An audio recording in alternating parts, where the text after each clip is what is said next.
to fruition.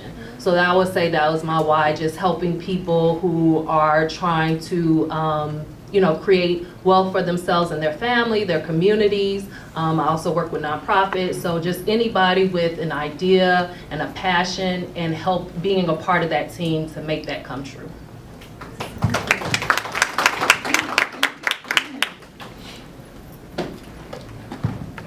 Hey everybody, okay, so my name is Kenosha Robnett. I've actually been in real estate over 14 years.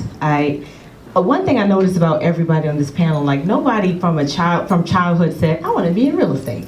Like nobody, but I think this is the heart of an entrepreneur. You see an opportunity and you run through the door. You know, you see a chance to do something different and you take it. You take the risk. So my story is similar. My undergrad degree was biochemistry, so I was a chemist. I was a chemist, and I also double majored in Spanish, so I wanted to do research science. I wanted to study diseases, and I did. So I lived in the Dominican Republic, and I studied American trypanosomiasis, and I had to do all of these case studies and everything, and that was great while I was there. And I also realized that I had a heart for missions. So, but one thing about missions or missionaries is that they don't have any money. They're like, they want to do all of this stuff and save the world, and they broke and went trying to, you know what I mean? They go to all these churches and asking, can you fund them or can you do this? And I said, well, you know what, I want to fund missions and I want to help people. So that was always in the back of my mind. That's something that I wanted to do. So I kind of tabled that as I'm pursuing, science, and I ended up going to a 2-year ministry school and learning how to do missions. So I'm kind of putting all these things together. You talk about zigzags, it's like real estate, Spanish, science. It all comes together in the mission field. But either way, so when I was doing clinical research when I came back stateside, and I did not like it because I'm studying pharmaceutical drugs and I don't even take aspirin. So, you know what I mean? So it just didn't fit. It's just like, this does not even fit with the person that I am. Like if I have a headache, I find out why my body is alarming me. I don't take drugs. So I can't do this. I was like, what is it that I'm supposed to do? So I looked for the open opportunities, and there was a couple, a husband and a wife team. She had a mortgage company and an insurance company, and he had a real estate company, and I was in Arizona. They had no children. He was a white guy from Texas. She was black Puerto Rican, and I don't know how they met. And they're from New York. She's from New York. They both spoke Spanish, and that's what happened. They met on the mission field going to Mexico. And so they looked at me and said, you should really be our child. So they literally took the opportunity and poured into me. They didn't have any kids, and I was open to learning. And so I sucked it all up, and they bought me an iPod. I'm not a millennial, but they bought me an iPod, and they filled it up with a ton of books, like all on real estate. And they said, listen to this day and night until you know it in your core and can put a deal together. And I said, okay, I did it, And so, you think about even Trump. They had Trump, Robert Kiyosaki, they had Think Like a Millionaire, The Millionaire Next Door, Think and Grow Rich, Napoleon Hill, you name it, it was an iPod full to the max of real estate teaching material, and I just knew it. And then they would just throw opportunities at me. So we're picking up all these properties over here. What would you do with it? And I said, well, I think you should hold this. I think you should sell this in 2 years. I think you should, if you sell off this parcel, you can sell, you can double your value. You can do it. And they were like, you're ready to go. So then I realized that I had a niche for real estate now because I took that chance. So I started my own property management company, working with them. And then so now that gave them the ability to start picking up more properties. I took them off their plate and ran with it, So did that, and then that grew like crazy, and then the market started to shift. So now they're trying to sell more, we're trying to get out of stuff, some deals, and then I rebranded myself to a commercial firm. So now this commercial firm, this was 2010, so they had a deal with the census, with the government. And so they had about 40 projects that they needed to find for the government. You have to find a place for 1 year to set up shop so people can go knock on doors, come back, evaluate, and all that stuff. So they said, you did all of this? And I said, yeah. They said, we need you on our team. And they said, wait a second, you did all this without a real estate license? I said, yeah, did I need one? So they said, if you come with our firm, we'll pay for your real estate license. I said, great. And that was my first opportunity in commercial real estate. I never looked back.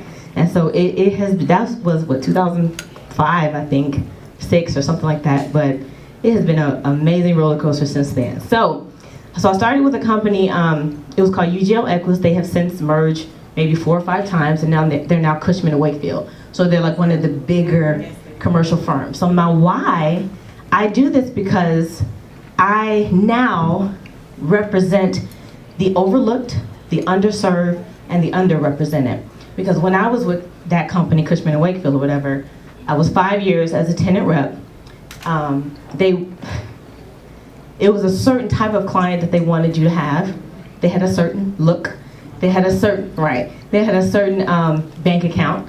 You know, I couldn't do churches. I couldn't do, it was a lot I couldn't do. There was a lot of red tape, a lot I couldn't do. And then I had no training, I had no mentor, I had no nothing. So if I didn't have the real estate, information that was given to me before, I would have failed, because it was sink or swim. I was telling you guys when I taught the class the other day, I didn't even meet my broker for 5 years.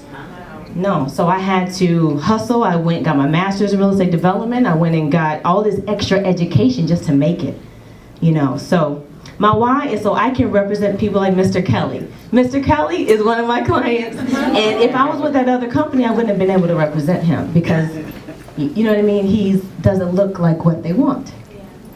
So, there you go. Great. So it is known that many top producers work at least 60+ hours a week. However, we are not always paid every 2 weeks, like everyone else with a regular job. Yes, especially on the commercial side of our business. Sometimes our deals take 4 to 6 months to close, sometimes 9 months, and whether it's a lease or a sale. So please share with us how you manage your finances to be able to do this, because all of you are full-time. And a lot of people ask me, are you full-time? You don't have a second job? No, I wake up every day and this is what I do. So tell us how you're able to manage your finances to do this full-time and give practical, real life. What do you really do? Don't give us the sugar-coated. Some days I have, over the years, I've been doing this since 1989. I wanted to quit some days and go get a job. But I didn't, because I believe what I do. So share with us. I don't know who wants to start this. Okay. I started before. In this business, you have to be very disciplined. When it comes to money, you have to budget properly. You have to put money away as a safety net, because things happen unforeseen. When you're doing transactions, things fall through, and you're banking on that deal to close, and it doesn't close, and you're like, oh my gosh, what am I going to do now? You have a mortgage, you have car notes, you have kids, you have all kind of bills. So what I do, I'm pretty proactive as far as paying my bills ahead of time. My mortgages, I pay maybe 3 or 4 ahead. In this business, it's very lucrative, so you get some nice checks. And it would be smart to really go ahead and pay up some bills and just always have a safety net aside. Okay, I'm going to give you some practical advice that I was given years ago. As a commission employee, that's what we are if you work for yourself. I always tell new agents, the first thing I need you to do is go and set up a business account. You should not commingle your personal money with your business money. And the reason being is because when you get a $6,000, $10,000 check, you think you have a lot of money. Well, your broker wants to get paid, Uncle Sam wants his money. I mean, everybody has to get their money out of that. So, and you really don't have $10,000, but if it's sitting in your checking account, you really believe it's yours. So, you do, you really do. And I know, because I see agents who, one week they have $10,000, next month they're stressed out because they have no closings coming. And I'm going, you just closed and made $10,000. Yeah, but I have to do this and I have to do that, and they went on vacation, and they did, because they thought they had $10,000. So, needless to say, initially I did a percentage. So I set up my business account, and from every single closing, certain percentage went to my business. Well, first of all, let me back up. Every check goes into your business account because that's your business. I pay myself out of my business account. I never pay more than what I say.